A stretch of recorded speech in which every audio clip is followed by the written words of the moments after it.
Right, this is where we left off. We've got him all the lighting in place, which I'll turn the lighting back on. I go into rendered view. You can see it there. What I want to do now is come out of that for a start. I want to add a circle in that the camera will follow around now, so that it will rotate around him. So what I'm going to do is I'm going to do a Shift A, mesh, and bring in, no, I'll bring in a circle, bring in a curved circle I should say. Grab that on the Z and bring it up like that and scale that out. I've increased the size of the environment a little bit so it stands out a bit better. What I want to do now is I've reset the transforms on my camera to the centre, and I want the camera to follow this circle. So I'm going to click on this little icon down here that looks like a drive shaft. Click on Add Object Constraint. Not on that, on the camera that wants to be on. Where's the camera? There. Click on the camera. Add Object Constraint. Add Follow Path. Click on my little pipette, and the path I want it to follow is the Bezier curve. There. And you can see it jumps to the curve straight away. So if we look through the camera, that's what we've got. Now I want it to follow him, so I want to add another constraint. So shut that one down, open that one, and I'm going to add a track 2. Click on the pipette, and the item I want it to track is my Sackboy. There, and you see it jumps to look at him. So if we look through the camera, there he is. Now what I can do is I can scale this out now if I want. Pull it farther away like that, look through the camera again, and you can see what's happened. So I'll grab that, grab it on the Z and take it up a bit, and you can see the camera will turn to look at him all the time. We're getting there. Come on, get out of rendered view. That's it. Grab it on the Z and bring it up to look at him like that. Nearly there. I'll take it up, in fact I'll scale it out a bit, that will do it. And you can see the camera's changing to look at him. That's better. And I think I'll just take it up a little bit higher. So I'm going to look at him again.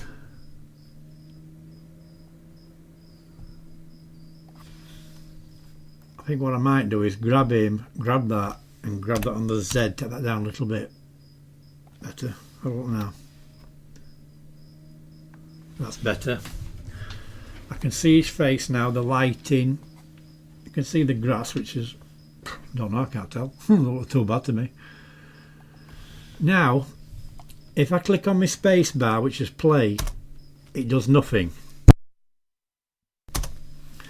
Because I've got to come to this, and I'll minimise the track 2 constraint, open up the follow path, click down to where it says animate path, and now if I click on the base bar, just a minute, is it working? Oh, hang on, where am I? Just a minute, I've got to find out why it's not running round. It should be running round it. It's got the constraint on. It's following the Bezier curve, that's right. Tracking to the Sackboy, that's right.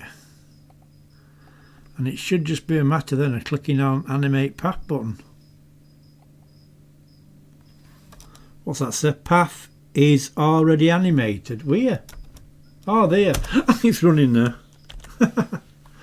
Now I go like that, it should spin round him at last.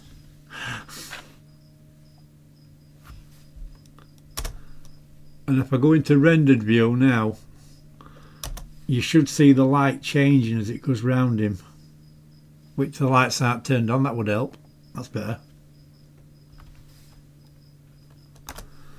So what I'm going to do now is, I want to render that out at a certain amount. So I'm going to come back. Basically I want to slow it down a bit, the rotation. So I'll click on the Bezier curve. And I'll come down to this little bent thing here. Looks like an air. Come down to where it says, when I find it, path animation there. And currently it's on 100 frames. If I put that on something like 250 and render, that will slow it down. Just a minute, that's it. There he goes, look through the camera. See how we slowed it down now? I'll stop that, because if I come down again,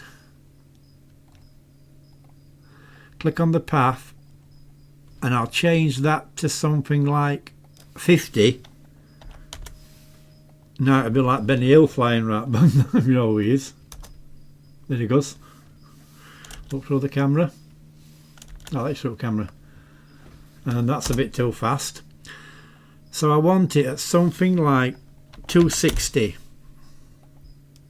Rotate it again.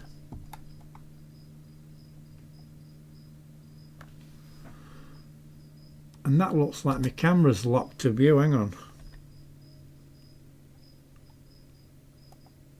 No, it's not.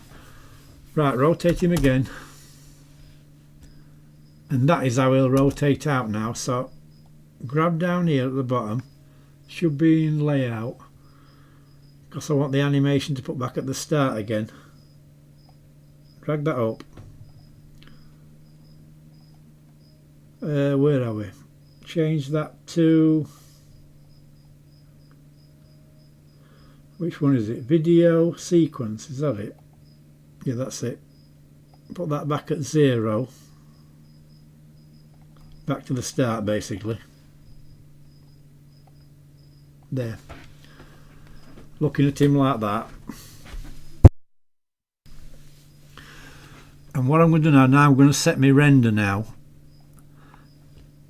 You can render out two ways. You can render out to a movie, which will take a long time to do it, and if it crashes halfway through, which Blender's been known to do, you've lost everything. You've got to start the video again. So you're best to render out to a PNG file. So first off, I'm going to come out of here. I'm going to create a folder on my desktop. New folder, and I'll call it Sackboy PNGs.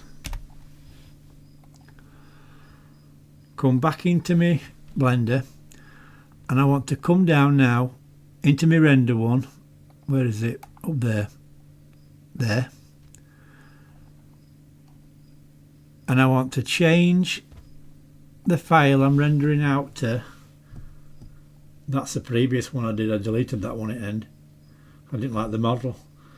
So let's come to desktop. I'll find the PNG with the folder just there. Click on that folder. Accept.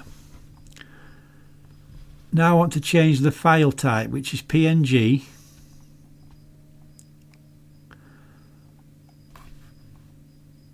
Cache the results just in case. Color management. No, I don't want any of that on. Post processing, turn that off because I ain't done any compositing on it. And remember, double check I'm rendering out as a PNG. You can input sound in if you can find a sound file to put in it. But render out as a PNG, and I want the number of frames when I find it. It's here somewhere.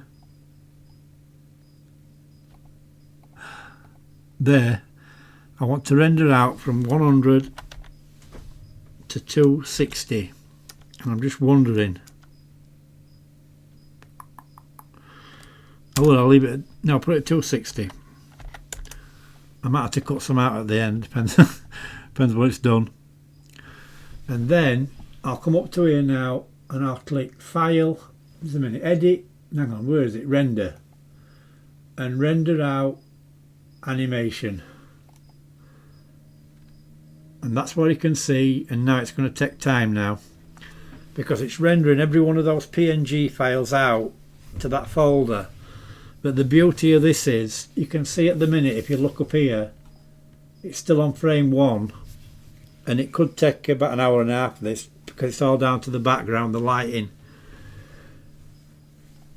1 minute, stop it. Just stop a minute. Put it into wireframe, then render it out. That will help it be better, because it's rendering out twice. It's rendering out once for the viewport and once for the file. So I'll render that again, render animation. Now what I was saying was, up here you can see it's on frame 1. If it crashes or anything like that, you can look in the folder here. Nothing in it yet because it's done frame 1. But it's when it's rendered them out, you can look in the folder. We've just gone to frame 2 now. So let's look at folder, and there we are, we've got frame 1. So you can look in folder, see what frame you're on. If you happen to be on about frame 90, something like that, you come back into Blender and you type in there, that box there, you want to start at frame 90, and it'll start rendering out where it left off, so you're not losing anything. So you're better rendering out as a PNG. Then all these, in fact it's flying now, it's on scene 2. All these renders now, you'll drop them into a graph editor in Blender, into a sequence editor, and it'll make it all into one long film. And while I've been talking, it's flying now. I'm on scene 4 now already. Like I said, I have an RTX 3070 in this, so it is fairly powerful. So it shouldn't take it too long to render out, but if you have got a slower machine, it will take longer. So just be patient with it. And now I'm going to shut this video down, and I'll come back when it's finally rendered. Just go to another frame. So thank you for watching. I'll be back when this is over.